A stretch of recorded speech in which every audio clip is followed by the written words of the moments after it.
Salmo 95. Este salmo combina un hermoso llamado a la adoración con una exhortación profética.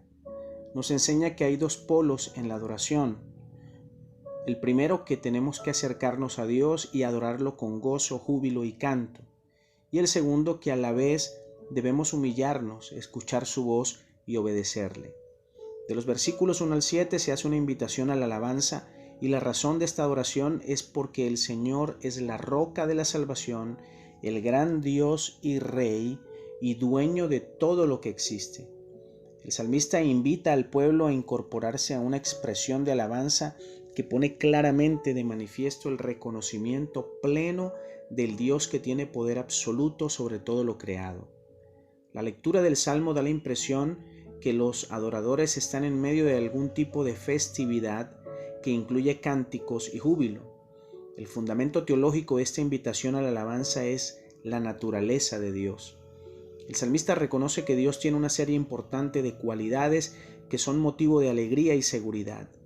Afirma que su Dios es firme, creador y poderoso, y además ve en su oración al pueblo de Dios como un rebaño de ovejas que está al cuidado de su pastor. Con esto indica que no solo somos su creación, sino que tenemos una relación especial con Él. Cristo se presentó como el buen pastor y dijo: el buen pastor da su vida por las ovejas. Yo conozco mis ovejas y ellas me conocen a mí. Los versículos 7 al 11, el salmista aconseja: si ustedes oyen hoy su voz, no endurezcan el corazón. Jesús dijo: mis ovejas oyen mi voz, yo las conozco y me siguen. Si le llamamos Señor y Maestro, debemos hacer lo que Él nos diga, pues creer equivale a obedecer.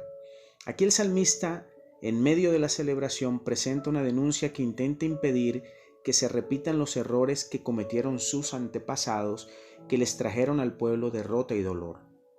El pecado contra el que se les amonesta es el endurecimiento del corazón, y da el ejemplo de los antepasados de ellos en el desierto, y les advierte: tengan cuidado, no pequen como ellos hicieron, para que no sean excluidos del descanso eterno, así como ellos lo fueron del reposo en Canaán.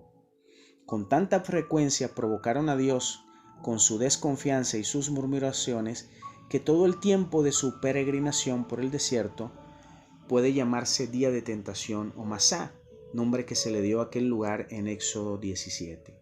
Pues tentaron a Dios al decir: ¿está Jehová con nosotros? Y cuanto mayores y más numerosas son las experiencias que tenemos del poder y de la bondad de Dios, tanto más grave es nuestro pecado si desconfiamos de Él. El pecado del pueblo fue la incredulidad. Tentaron a Dios y lo pusieron a prueba. Y este pecado fue llamado rebeldía en Deuteronomio 1:26. Un agravante de este pecado es que habían visto las obras de Dios, los milagros para sacarles de Egipto, el maná, las codornices, el agua de la roca. Todo esto eran evidencias plenas de la presencia de Dios entre ellos. Pero ellos eran un pueblo de corazón extraviado que no conocía los caminos de Dios. Veían las obras de Dios y sin embargo no conocían sus caminos. La causa de esta ignorancia era su extravío. Cuando se oscurece el corazón, se hacen vanos los pensamientos. Las consecuencias de las rebeldías fueron terribles para el pueblo. La respuesta divina a esas actitudes de arrogancia e infidelidad es que no entrarían al reposo divino, que alude al disfrute del cumplimiento de las promesas de Dios. El descanso o reposo es ver logrado el propósito divino en la vida del pueblo. Ese disfrute pleno y grato no se logró, no por la incapacidad o indisposición divina, sino por la deslealtad del pueblo, por su rebeldía. Ellos prefirieron los caminos de la infidelidad antes de responder con gratitud, firmeza y seguridad a los desafíos y problemas que les presentaba el desierto. Este poema pone de manifiesto que la adoración a Dios no solo debe incluir y exponer elementos que fundamenten el agradecimiento al Señor, sino que también deben incluir elementos educativos que desafíen al pueblo a ser fieles y comprometidos.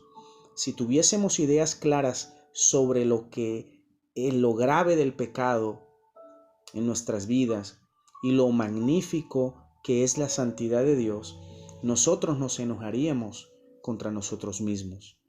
Y con razón esta advertencia del Salmo fue escrita también en Hebreos capítulo 4. Les habla a los creyentes del Nuevo Testamento, pues nosotros tenemos mayor responsabilidad al haber obtenido mejor revelación por medio del Hijo de Dios.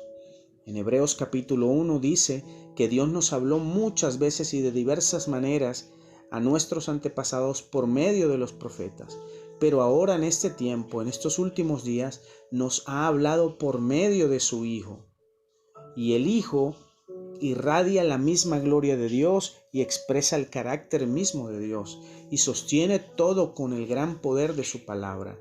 Él mismo fue el que limpió nuestros pecados y luego se sentó en el lugar de honor a la derecha del majestuoso Dios en el cielo. Todo esto lo hizo Cristo por nosotros y Él mismo bajó del cielo para revelarnos la gloria del Padre. ¿Cuánto más o mayor responsabilidad tenemos nosotros al tener el mensaje de Cristo en nuestro corazón? Que el Señor nos bendiga.